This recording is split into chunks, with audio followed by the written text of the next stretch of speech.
Welcome to the Mad Love Your Life show. I'm Mary D, the Joy Catalyst, here to be your host and transformation guide. Mad Love is about the mad, making a difference, and love is what we serve up to live a delicious life. My intention is to help you spark new ideas, break limiting beliefs, and align with your deepest dreams and desires. Get ready for laughter, inspiration, and finding your inner roar in every show.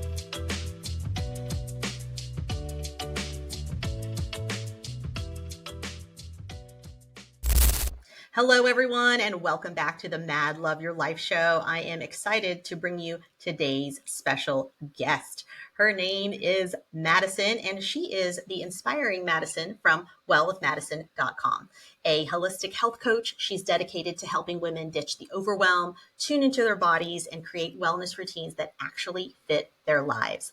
And after spending years in a high-stress corporate career and witnessing her father's battle with mesothelioma, Madison knew it was time to make a change, not just for herself, but for the women she knew were burning out trying to do it all. Through her coaching, she focuses on root cause healing over quick fixes, guiding clients to feel confident, calm, and in control of their health. Her philosophy is flow over force, meaning that true wellness isn't about adding more pressure, but creating simple, sustainable habits that support your mind, body, and spirit. With that, Madison, welcome to the show. Thank you for being here today. We're excited to have this conversation with you.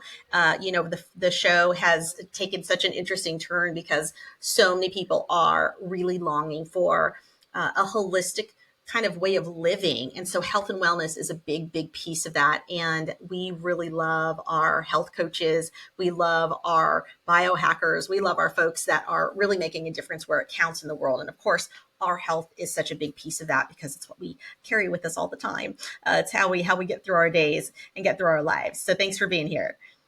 Thank you so much for having me, Mary. I'm very excited about this conversation. Awesome. All right. So let's start with what I start with every show, which is tell me what you know now that you wish you had known about the health industry or health and wellness before you got started. Oh gosh, so many things. I think the thing that I wish I understood more was how truly bad stress was for your body. I think at a high level, we all understand that. I think we grow up understanding that too much stress is not a good thing. But when you actually dive into the science of how stress can really break down the body and different body systems, if I had known that previously and if I had really understood the science behind it when I was in my corporate career, I would have handled things so much differently and I would have recognized signs of burnout and my own health declining that now to me, I am just shocked I did not see. That's so good. Yeah, I would say the same. I think we, at least first, especially, I mean, my generation, generations before, we were taught hard work is the way to do everything. And with hard work, that's going to equate to long hours. It's going to equate to sleepless nights. It's going to equate to missing out on life. And I think that whenever, I don't know when that whole philosophy came into sort of like being and being like the status quo here, but I feel like there's other countries that have been good about like saying, no, we're not going to do that. You know, if you go to Mexico, if you go to Spanish companies, if you go to Italy, they take a siesta, they're taking their time. They're not as hustly as we can be here in our American culture. And I think part of it, is driven by that. Now, granted, we've also become, a giant industry. We are self-sustaining in many ways, and it comes at a cost. And I certainly relate to that as someone who has been in business for a long time and went through many years where that was just the way. I didn't end up having children. It was like I was so busy running a business and building a business that it didn't occur to me to ever, need to raise a family. So in my mind, I can't imagine that extra layer, but obviously women do it all the time. And I'm just going, wow, like the energy that it takes, but also the energy it takes from you to be able to operate like that. And so I feel like there's a new shift, and one of them is understanding stress. Even though they say stress is one of the number one killers, doctors aren't necessarily, there's not a stress pill, right? There's pills for lots of things, but no one is really talking about it until more recently. And I feel like there are a lot more things coming into play with people going to therapy, with people trying other types of modalities, with people maybe getting ingrained with things like yoga and tai chi, and just figuring out how to get the stress out, or to manage stress. And that's been a big part of it. So I definitely resonate with that. What would you say was one of the indicators for you of how you were personally affected by stress? Like what were the indicators that were like your red flags that were going off for you that you can look back on now? My biggest one has always been lack of sleep. Mm, I have struggled for a very long time, since I was a child, actually, with sleep. And I think, the longer I'm in this field, I get more interested in the mental, emotional, spiritual, and also like the trauma that we sort of bring through our life. And I think my sleep issues probably started from some stresses that I was experiencing as a young child. mm, And so I just went through life thinking I am not a good sleeper. mm, And it was something that I just kind of pushed through high school, through college, through my early 20s, through my corporate career. And now I know it was really my nervous system mm, not operating in the way that it should be, really having a very dysregulated nervous system. mm, And it would always come out as severe, like weeks of insomnia when I was really going through a stressful time at work. That still happens today. mm. I actually just went through about 2 weeks of really not sleeping well, and I had to take a step back and just say, like, all right, we've got to, because I mean, even though I'm not in the corporate space anymore, I'm running my own business. I mean, there are plenty of stressors with that. I'm working harder probably now than I was then. So that to me was the biggest indicator. I will also say something that was big for me once I let sort of the stress, just run all over me for a long time, it started showing up in other ways. Weight gain was a big one for me. I've always eaten well. I have educated myself on, nutrition and what that's supposed to look like. So when I started gaining weight, when I was eating well, and everything else was the same, I was like, what is going on here? And again, that's something so many women don't realize is, they'll come to me for weight issues and they'll be like, all right, I need to change my diet or my exercise. And I'm like, are you willing to change your stress? Like, are you willing to take a step back? Because that's a big indicator too. Right, right. Yeah, that for sure. That's a huge indicator. And we have a sleep epidemic happening here in our nation, unfortunately. Sleep, man, I read this book and I think it's called Why We Sleep, if I'm remembering correctly. I wish I could remember the author, and I bolted out for you guys right now. Maybe I'll go back and drop it in the comments for everyone. But I remember after reading that book, it gave me such new insights on why sleep is actually so important. Like, that is when the body does repair. That is when the body is actually working really hard to clean up those like cells that it doesn't need. And so it so makes sense to me that by not getting enough sleep, we're not letting our body go in and, do the street sweeping on all of the junk that's in our body. It's not allowing our brain to clean up. It's just not allowing the repair that needs to happen. Like, we were built to need this level of repair, and so many of us aren't getting it. Whether it's because our mind is just so busy, or whether it's just because we have devices that are in our face, up until the point that we go to bed. It's so fascinating to me to just see how things are changing and shifting, but also just some awareness around why sleep is so crazy important and how it affects us all the way around. When I was younger, I for sure used to be someone who was burning the candle from both ends. I could stay up all night. I am for sure intrinsically a night owl. But I laugh because recently I've been going to bed early because I noticed that I dream more. I sleep so much better and I'm so much more well rested if I get to bed sometime in the 11 o'clock hour. So ideally before 11, but I think I'm shooting for like 11:30 these days.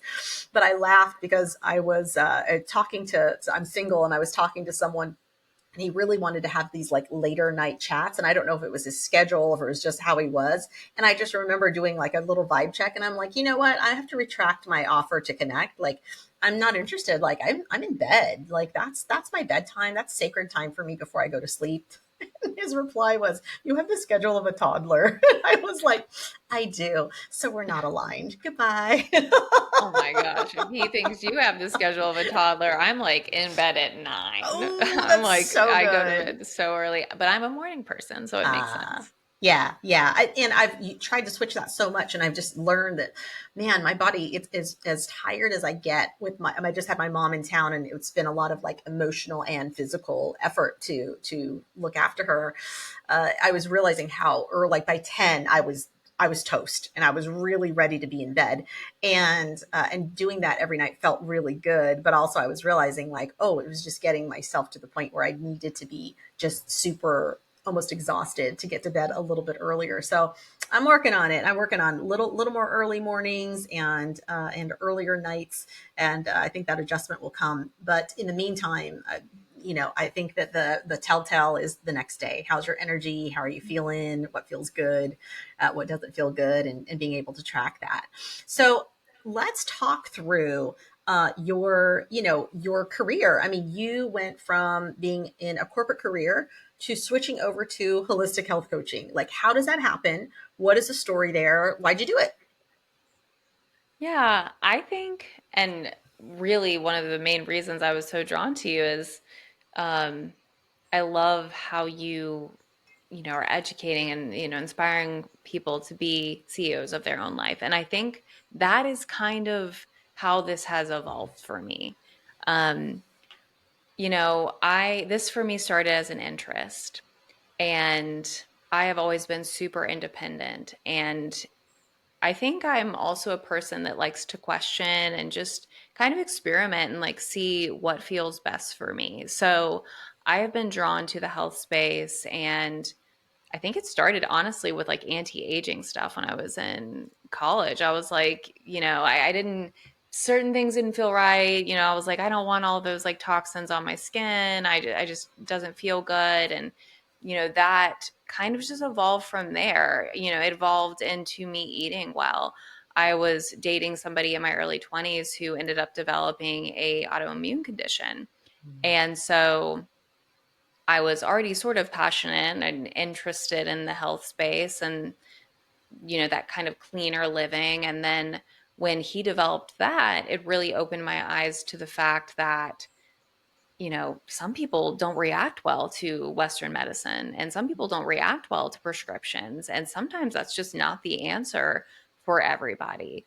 So that really led me down a rabbit hole, like to say the least, about how do we heal our own bodies and how do we really take control of our health when we are sick, and how do we make sure that we are taking the steps that we need to take to make sure that we are aging well and that we don't actually get sick. And I think just part of my personality, I like having that sort of control over the direction that my life is going in.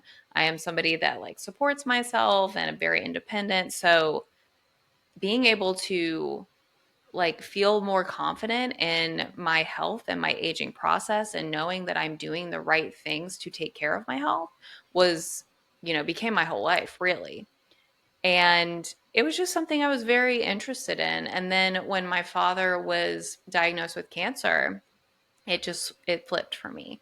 I saw that not everybody has that knowledge. Not everybody has that drive, to change the way that they eat. And, as you get older, that just becomes harder. When you live your life eating a certain way and not prioritizing exercise, and then something happens, trying to make that change to being healthy can be very, very difficult. So I sort of made the decision in that moment that I didn't want people to be in this position that my father was in. I wanted people to know that they have a choice in their health and that it is something that is a lot easier to, I mean, it's not completely, within your control. Things happen, but for the most part, it can be. And you can really shape what your health is going to look like. So for me, it was my dad getting sick, and I couldn't be passionate about what I was doing anymore. And if I'm not passionate about something, I can't do it. Yeah, I So get that. I shifted, and I've loved it. That's so good. That's so good. Yeah, I feel like going back to what you said about people feeling like they don't have a choice around their eating habits or exercise habits, like I think you're right. I think that there's a lot of layers under the surface that most people don't talk about. So it's easy to look at the marketing message and say, oh, like this must be because I'm not disciplined enough. I think that's what most people think when they see a commercial or when they see someone talking about weight loss, especially. They think, oh, I just need to be more disciplined. And so they try this regimen that is very disciplined. And they're like, oh, this is impossible. I eat 5 pounds of sugar a day to I don't eat any sugar a day. I went from I sit on the couch all day long to I suddenly have to work out for 3 hours. And although it may work for the first week because they're motivated, then after that they go, oh, this isn't sustainable. And most people don't see results in a week. And so that is the other thing that creates that barrier. And then they're right back where they started. Or I've seen people who do a whole diet regimen. They stick with the 90-day program or 30-day program or whatever it is, but then they slip back into old habits because people typically aren't addressing those root causes, which, like you said earlier, well, you're talking about stress, we're talking about nervous system, we're talking about sleep, we're talking about nutrition in general. We're also just talking about the traumas that some people don't realize that they may actually eat out of trauma, or they might be an emotional eater. And so if lots of emotional things are going on, now we go back to the loop, which is, okay, let's do some healing on that trauma, but then also can we just go back to our nervous system and bring it to a place of safety so that now we're in a good baseline of being able to move forward and feel good and make better choices. And I totally get that. And I hope that those of you listening, that some of this is resonating for you, because if you have tried to lose weight, since that's a very popular one, or just get healthy, or you have some unknown, thing where you're like, wow, I'm tired all the time, but I don't know why. Well, this is a great opportunity to look at yourself holistically versus looking at, one pill you can take or just one thing you can do. So yes, to, getting into a healthy regimen for sure. I mean, good habits are really helpful, but a lot of times people need help doing that, and they need someone who helps keep them accountable and someone who can give them a really good blueprint on how to do that, also while working on the nervous system stuff and regulating how we're feeling. And also when we have a day where we might fail that plan, or not do it to what we thought we were going to, being able to have someone who can just be like, hey, it's okay, let's pick up and just keep going. So I think that's it's great work you're doing in the world to help people really round themselves out with this holistic wellness, because that's really where I like to think the future of medicine is headed. Because like you said, medicines don't always do the trick. One great example is that my mom was just here for 3 weeks, and she has a lot of heart stuff going on in her 80s. And so she's on all these medications. And as it turns out, one of them we didn't have while she was here. And we're waiting for my dad to send the medication over, and it was just coming really slow. But in the course of those 3 weeks, it was one of those things where we were like, well, I guess we're going to use this as a little bit of a test. And I don't recommend this. I'm not a doctor. It just happened to be this particular medication she was taking. But she wasn't on that medication, and we noticed that her health actually got better. Now, I don't know if it's because we got off of that medication, but what I will say is one of the things we did work on, where we worked on her gut health while she was here, because I have a really healthy gut health regimen. And so she was on that with me while she was here. And we worked a lot on mindset and we worked on nervous system, right? Those moments where she would have any fear, we'd work on some tapping and work on saying, I'm safe. And she really was able to grab that mantra and take it with her. And so when she'd have these moments, she would go, okay, no, I'm safe. I'm good here. And it was really magical to watch my own mom go from, someone who is in bed most of the day and just not able to go long lengths, to her just having all this life in her and that I knew was there. And so that was really, really beautiful to watch her blossom on these small shifts that we made. Because when she goes to the doctor and says, I don't feel well, of course they want to shove another pill at her, or they want to throw another surgery at her. And it's like, no, like let's not look at her like she's a dollar sign because her insurance is good. Let's look at her as, someone that you love and want to see thrive and have not just a quantity of life, but a quality of life while you're here. And I think that part was like really, really apparent and important to me as I watched that. And so much of that is just through the holistic piece of things. Let's talk through, your like personal experiences with family and health challenges. I think, especially your father's, I'm guessing is one of the big ones there, but how did it shape your belief in holistic and integrative wellness? Yeah.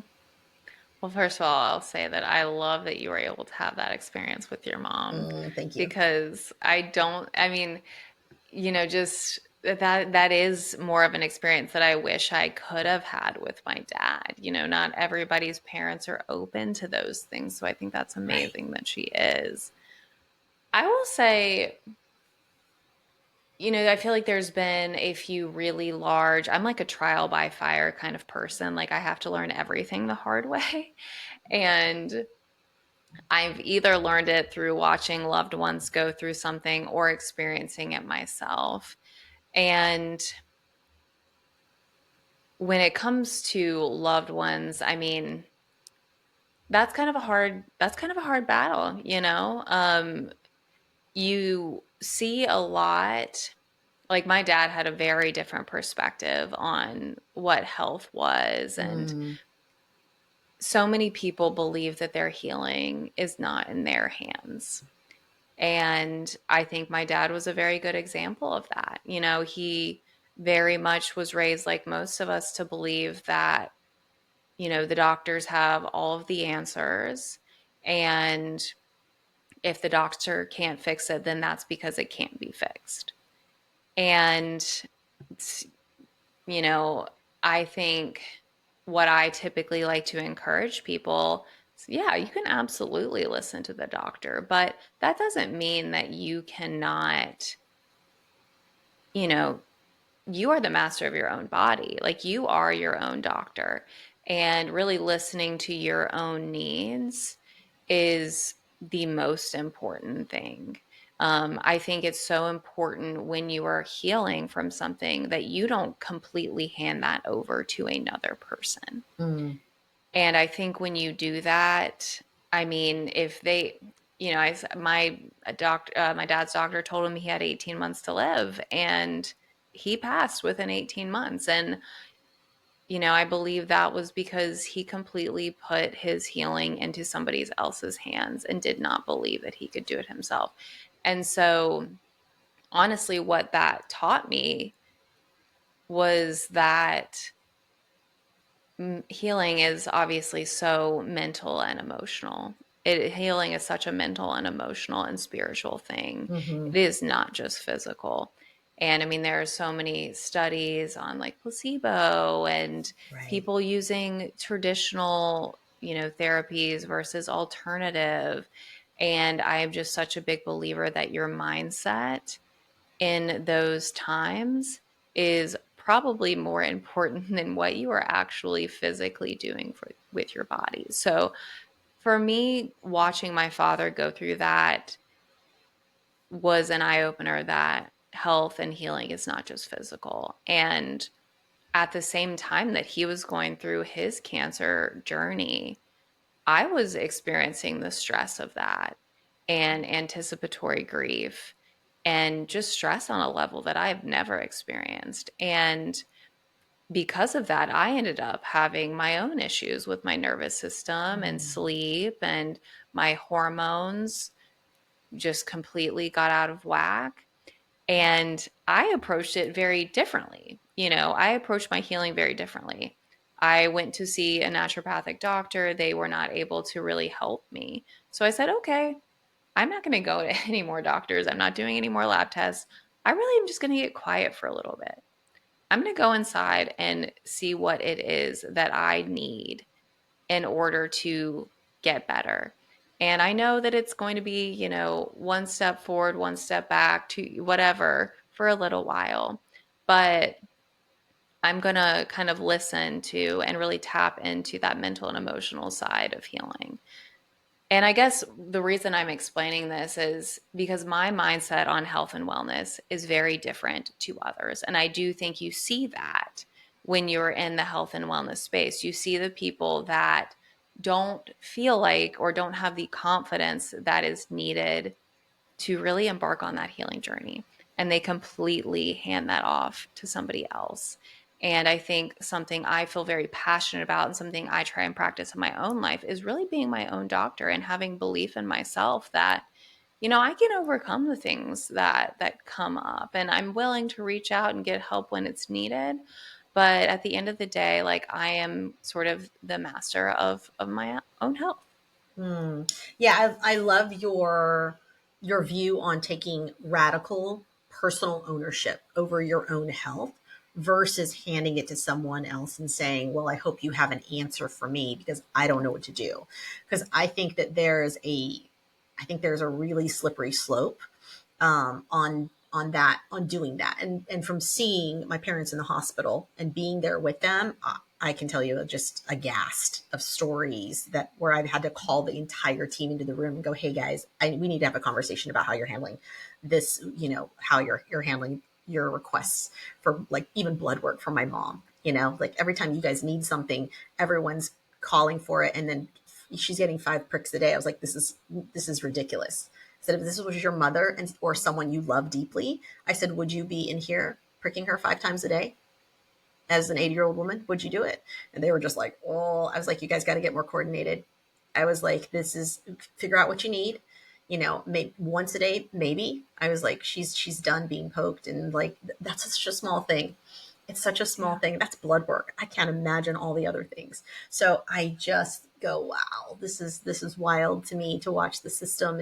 And honestly, I also think that the system is broken in some ways. And I think intrinsically that they know it. I have many doctor friends who were like literally MDs who left the industry to go work on more functional health focus, more holistic health focus, because they were tired of being tied down to not being able to share some of the other like more natural things that they're unfortunately sort of tied from saying.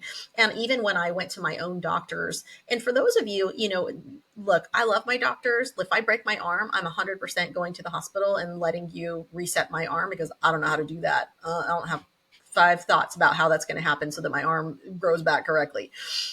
On the other hand, I also think that we all have to take personal responsibility. And this is something that I preach no matter what. But in our health, this is no exception of being able to take full responsibility because we know how we feel, right? We can't always express to a doctor that you have this like little tick in your shoulder and it's there all the time, or that you have some knot that's like normal, it's been there your whole life so you're not that worried about it. Like there's all of these little details where we notice a shift in our being, in our physical body, and we know what those things are. We also know in our own spirit, like, oh, I think something is going on. Let me go just check this out. So many times I think people feel that and they rebut it. They're like, I'll be fine. I'm going to be strong. I'm going to do this and that. And then the next thing you know, instead of handling something from a prevention standpoint, they are now handling a disease or an issue or a very late stage cancer diagnosis or illness diagnosis that can no longer be fixed. And then they say, oh man, I had a feeling that. Oh, I had an inkling that. Right. And so I think that is also one of the things that as people, we've got to really just go, how can I take radical personal ownership over this. Oh, I can go get it checked out so that I can actually know and be informed about what's happening. And so then I can take a next step. And for those of you who are like, oh, I don't know how I feel about not listening to a doctor, like they're paid lots of money to go learn about these things. Well, it's why they call it a medical practice, because they are doing lots of practicing. My dad worked in a hospital for almost 40 years. And even he said to me, doctors are kind of the number one reason people die in those hospitals. And I was like, oh, that's crazy thing for you to say when you actually work in this hospital. So this is where I go, all right, how do we all take better care of ourselves through this process and realize that like we ultimately know what's good for us. So when we can lean into that, one of the things that I did that I feel like was a great tool that I can share with everyone listening today is, y'all, you can go get an opinion from your doctor. As a matter of fact, you can go get an opinion from multiple doctors that are in that same area and line of work. Do you think that I sat with the first surgeon who was going to cut my breast open and take out cancer? I did not. I talked to her, asked her lots of questions, didn't like everything I was hearing, didn't like how it felt, went and found another doctor, another surgeon who made me feel secure, made me feel safe, made me feel like she was thoroughly answering my questions and giving me good information. So who do you think was the surgeon that got to cut on my body? It wasn't the first one handed to me. It was actually the second opinion. She was much, much better. And you get as many of those as you need to reinforce the information that you're getting. But the other thing I did that I think is equally as important is I also called and talked to holistic doctors and practitioners.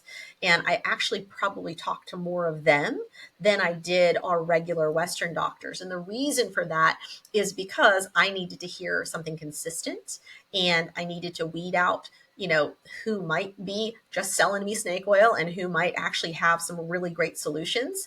And once I could hear repeatedly the advice that they were giving me and noticed that there was a pattern there, I went, oh, this is sound advice, because there's a lot of healers that are giving me some statistics, they're giving me some numbers, they're giving me some details, and they're giving me some stories that are helping me design what makes me feel like, yes, that is much more aligned with the path that I want to take.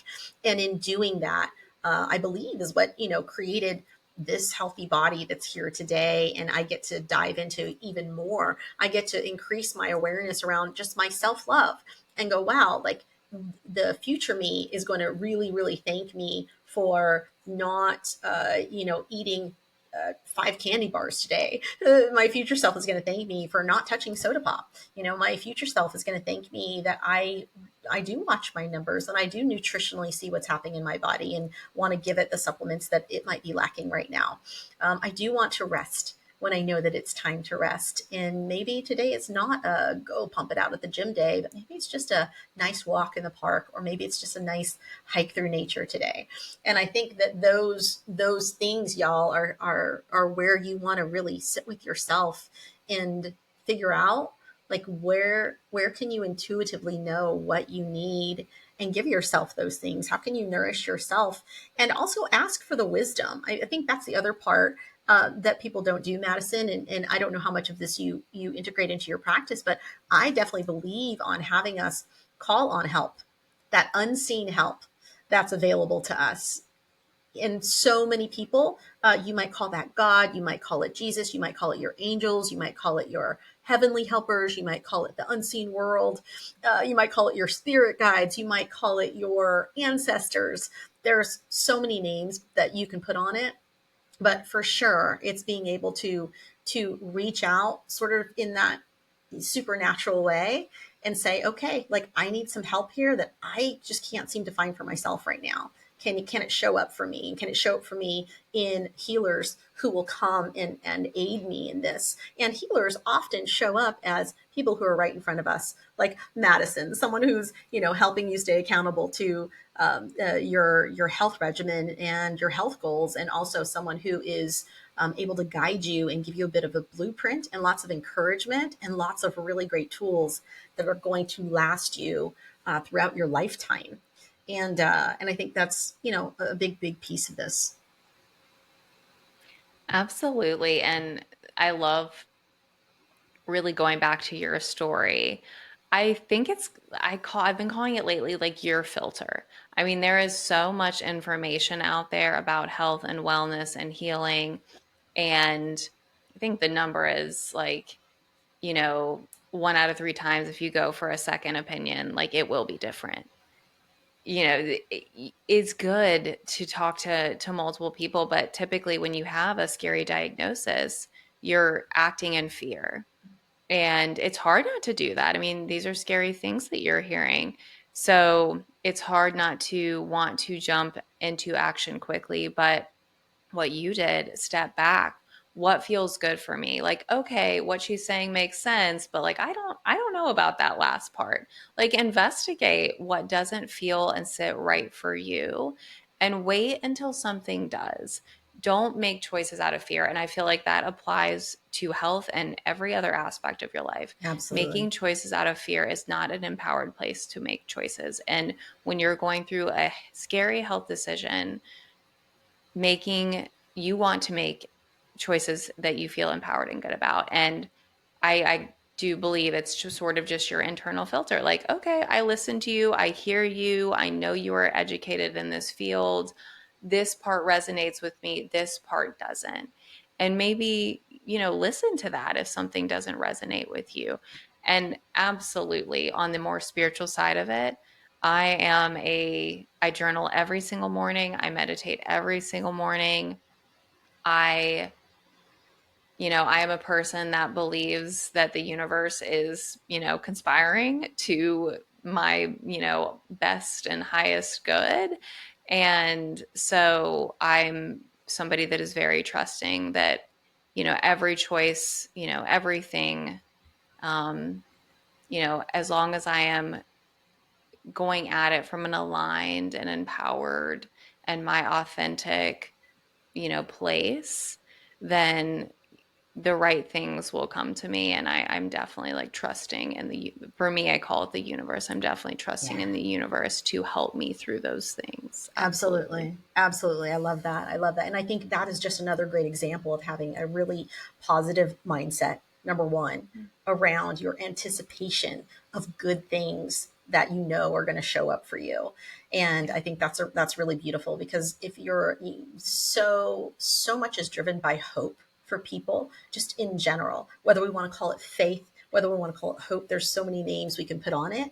But I would much rather project this beautiful part of the future that you know can be ahead of you versus the negative, which is what so many people do. And as they do it, I don't know that they realize that they're opening up space for that negative energy to pop right in. Why, when we can show up with such great positive energy? Because in a world that's already full of so much negative, like, we don't need any help there, y'all. So let's keep that in mind as well. And just knowing just how much good having these healthy thoughts, they're just so much better for us, and they're better for us from deep down into our deepest being. So Madison, let's talk through some of the biggest myths or misconceptions that you hear women talk about when they first come to you about their health, because I think that is a juicy topic, and I want to make sure we cover it today before we have to wrap up. I just feel like there's probably lots of different things that are out there that you're hearing, and I'd love to know what some of those are. I'm going to say the one that comes to me immediately is calories in, like calorie restriction in women. This one kills me so much.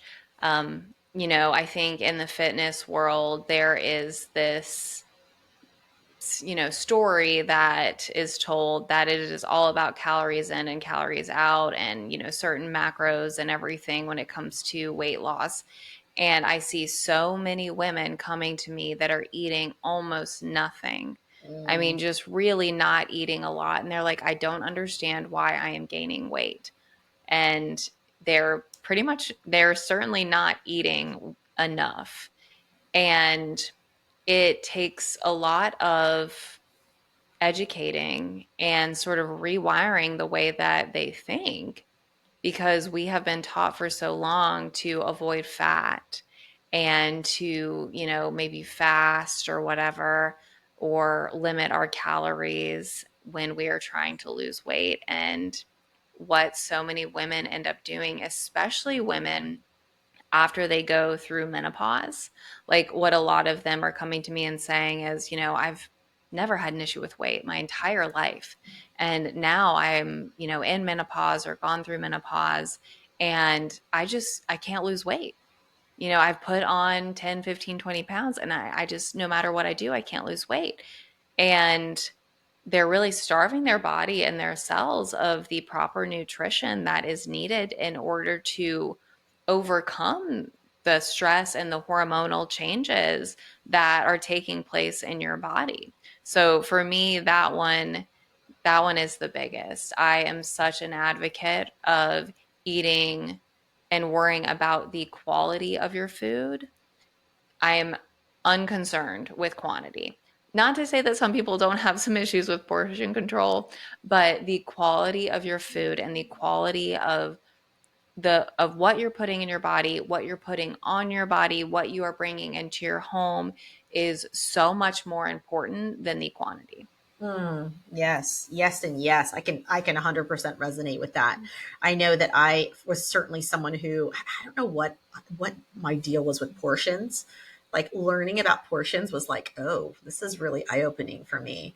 And I know one of the easiest ones that I loved was having you measure your hand, like you have the palm of your hand, and that's like a serving of the appropriate serving of protein, ideally. And I was like, oh, okay, can I embrace that? Because in my head, it needed to be like, this 20-ounce steak. Because why do they sell 40-ounce steaks at the steakhouse? We must need that much protein, but Mm-hmm. also how difficult it is to eat that much in one sitting sometimes. And so it's interesting to go through and recalibrate our expectations around what we think is a size portion. And here in America, again, we have the super size of things.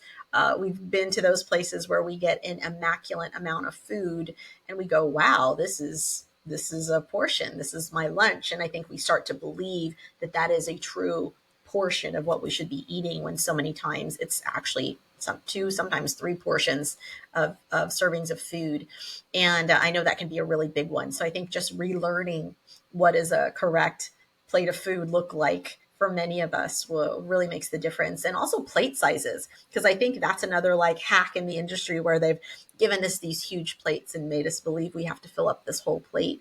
So just even the little small things like eating from a smaller plate can make Mm-hmm. all the difference. Yeah. And yeah, I love that. I love that. Okay, right on. Well, tell us what's the easiest way to get in touch with you. What is the easiest way for us to connect with you if we want to reach out? Yeah, the easiest way to connect with me is just by going to my website. Um, you can easily schedule a free consultation with me there, see the services that I offer. Um, yeah, all right there. So that would be my suggestion. Awesome. All right, you guys, it's wellwithmadison.com, and Madison has two D's. So you can grab that there. We will drop it into the chat. So you will have the link there as well, and reach out, get some upgrade your health, upgrade your life, be the CEO of your life, especially in your health, because without your health, any wealth you have is not going to matter. You can't take it with you when you go, but you can live your best life while you are here. So with that, again, thank you so much for being part of the show today. I appreciate you so much, you and your time and your wisdom. And y'all, that is today's live show. So if you want more, we are here on YouTube at the Mad Love Your Life Show. And you can find us on Apple and Spotify, or anywhere you prefer to listen to podcasts if you want the audio. We do love it when you like and subscribe, because it lets the algorithm know that this is shareable quality content. To get more information on the Mad Love that's available for you, you can pop over to my site at maryd.com. And until next time, may abundance walk beside you, may joy always go before you, and may love always guide you on your path. Thank Thank you for tuning in to today's show. We air live every Wednesday at 4 p.m. Eastern Standard Time on Bold Brave TV. We hope to see you back next week. For more ways to connect with my guests, content, programs, and retreats, just head over to www.marydee.com and subscribe. That's MARYDEE.com.